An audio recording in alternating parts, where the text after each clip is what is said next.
ఆంధ్రప్రదేశ్ రాష్ట్ర ఉప ముఖ్యమంత్రి పవన్ కళ్యాణ్ గారు ప్రస్తుతం ఆంధ్రప్రదేశ్ రాష్ట్ర రాజకీయాల్లో కీలకంగా వ్యవహరిస్తున్న విషయం మనకందరికీ తెలిసిందే. ఇకపోతే లేటెస్ట్గా ఆంధ్రప్రదేశ్ శాసన మండలిలో ఆంధ్రప్రదేశ్ ఉప ముఖ్యమంత్రి పవన్ కళ్యాణ్ గారు తొలిసారిగా మాట్లాడారు. రాష్ట్రంలోని పంచాయతీలో డంపింగ్ యార్డుల ఏర్పాటుపై మండలిలో చర్చ జరిగింది. ఈ విషయంపై ఉప ముఖ్యమంత్రి పవన్ కళ్యాణ్ గారు సమాధానంగా మాట్లాడుతూ పంచాయతీల్లో డంపింగ్ యార్డుల నిర్వహణ అవసరాన్ని గుర్తించినట్లు తెలిపారు. డంపింగ్ యార్డుల నిర్వహణ అందరి బాధ్యతని తెలిపారు. స్కూల్స్ ఏర్పాటు చేయడానికి సెంటు భూమి లేని పంచాయతీలు ఉన్నాయని, ఈ నేపథ్యంలో 10-15 పంచాయతీలు కలిపి ఒక డంపింగ్ యార్డ్ ఏర్పాటు చేయాలని ఆలోచనలు చేస్తున్నామని సంచలన వ్యాఖ్యలు చేశారు పవన్ కళ్యాణ్ గారు.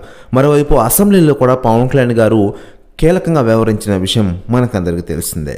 మరోవైపు ఈ విషయంపై మరియు అసెంబ్లీకి జగన్ రాకడంపై చాలామంది స్పందిస్తుండగా తాజాగా ఆంధ్రప్రదేశ్ కాంగ్రెస్ చీఫ్ వైఎస్ షర్మిల గారు సంచలన వ్యాఖ్యలు చేశారట.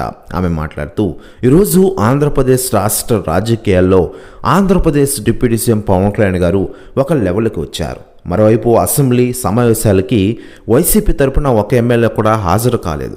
పవన్ కళ్యాణ్ గారు అసెంబ్లీలో ఉన్నారు కాబట్టి ఆయనకి భయపడి మా అన్న జగన్ కూడా రావటం లేదంటూ సంచలన వ్యాఖ్యలు చేశారు వైఎస్ షర్మిల గారు. ప్రస్తుతం వ్యాఖ్యలు వైరల్ అవుతున్నాయి ఆంధ్రప్రదేశ్ రాష్ట్ర రాజకీయాల్లో. మరోవైపు ఆంధ్రప్రదేశ్ రాష్ట్ర ఉప ముఖ్యమంత్రిగా పవన్ కళ్యాణ్ గారు రాణిస్తున్న విషయం మనకందరికీ తెలిసిందే.